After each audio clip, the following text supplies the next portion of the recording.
Good evening. This is the CBS Evening News. Bob Schieffer reporting. Israel unleashed another massive air attack on Palestinian guerrilla targets in Lebanon today. From the sky, the howl of Israeli jets, bombing and bombing. Tonight, Israel has never been closer to nor more in control of an Arab capital. In the summer of 1982, Israel invaded neighboring Lebanon in an attempt to drive the Palestinian Liberation Organization out of its encampments on the southern border with Israel. Israeli officials justified the attack as a defensive action required to take out terrorists. But as the story played out on American television, a different narrative began to emerge, one that presented Israel as the aggressor. What in the world is going on? Israel's security problem on its border is 50 miles to the south. What's an Israeli army doing here in Beirut? The answer is that we are now dealing with an imperial Israel, which is solving its problems in someone else's country. World opinion be damned. The Israeli invasion of Lebanon in 1982 was a watershed. It was Israel breaking out beyond its immediate region to aggressively attack another country, and it was a shock to many people. Israel was always that gallant little underdog democracy fighting for survival against all the odds. Now the Israelis have annexed East Jerusalem and the Golan Heights, settled down more or less permanently on the West Bank, and occupied close to half of Lebanon. In the interests of self-defense, that gallant little underdog, Israel, has suddenly started behaving like the neighborhood bully. By the time the war was over, the Israeli military would kill 17,000 Lebanese and Palestinians and wound another 30,000, almost all of them civilians. In West Beirut, hospitals are so taxed with the injured that they have become specialized. This center takes only burn victims of phosphorus shells. Shrapnel cases, concussions, and fractures are directed to other facilities.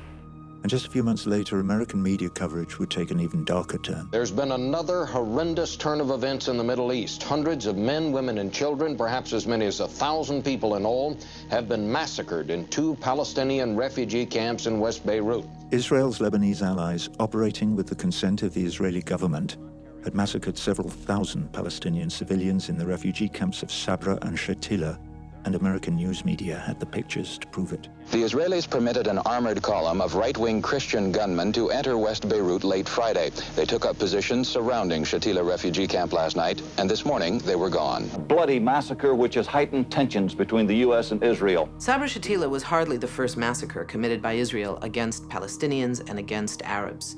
There's a dirty legacy of Israeli massacres from the pre-state through the creation of the state and beyond. The big difference was this one was televised. By all appearances, groups of men had been ordered to stand against the wall and then gunned down in cold blood. Today, Palestinians searched frantically for relatives. They took our children, one said. They're killing our families. This was a game changer in terms of how Israel was going to deal with the question of publicity. They went on the offensive for the first time. All the direct or implicit accusations that the IDF bear any blame whatsoever for this human tragedy in the Shatila camp are entirely baseless and without any foundation. The government of Israel rejects them with a contempt which they deserve.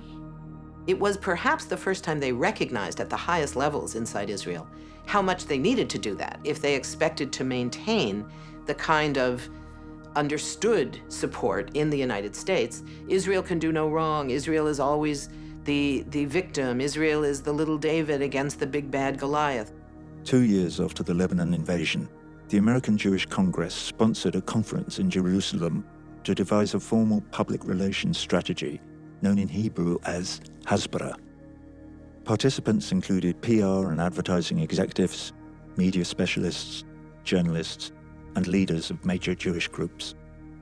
According to a brochure from the Congress, no single event brought home the need for a more effective Hasbara or information program more persuasively than the 1982 war in Lebanon and the events that followed.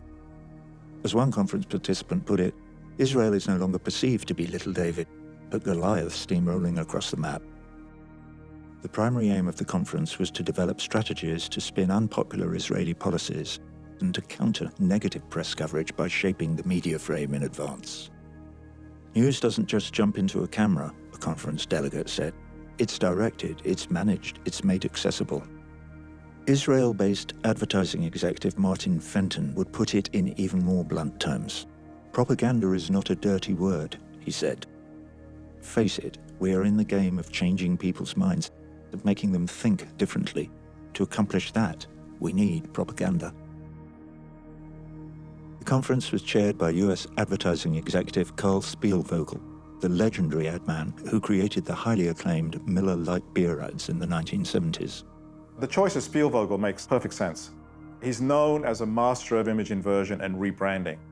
The ad man responsible for transforming Miller Lite, which had been viewed before as a woman's beer, into a manly beer that tough guys would drink. The best part is that it tastes so great. The best part is it's less filling. Nah, it tastes great.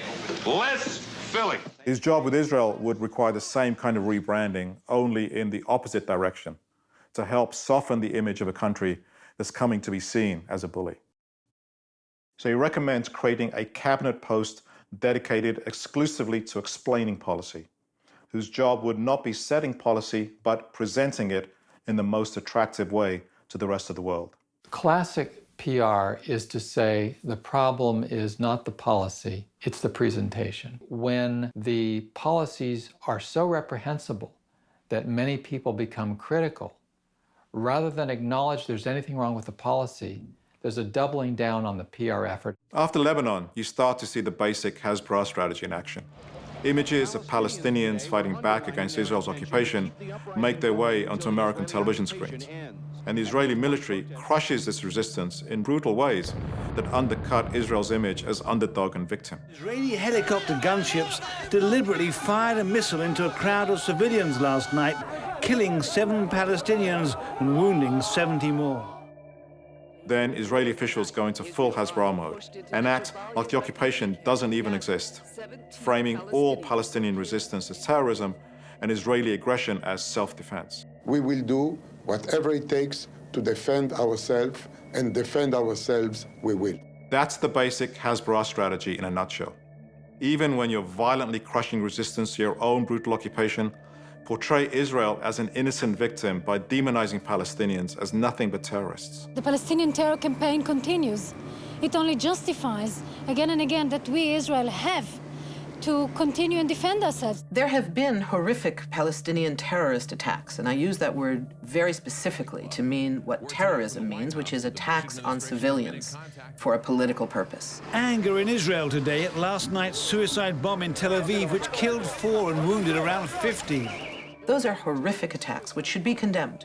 They are violations of international law, period. But the problem is, Israeli violence is assumed to be legitimate because it's always self-defense. Some of the people who have been killed are said to be civilians. In fact, 2 of them are said to be little girls. But the Israeli military says they try to the best of their knowledge to make sure whoever they are striking was a known militant. All the cases when Palestinian people were killed by the Israeli military, and this is not called acts of terror, and one should ask why, if it is civilians who are being killed, but from a plane and not by a suicide bomber, why this is not terror, and only terror is when somebody is killed by a suicide bomber. If the terrorist label can only be affixed to one set of people, but not another set of people, then you're in an Orwellian zone. You're down a rabbit hole of linguistic manipulation. The last thing they want is a political settlement. What they want is more demonstrations, more riots, more bodies. That's what they want.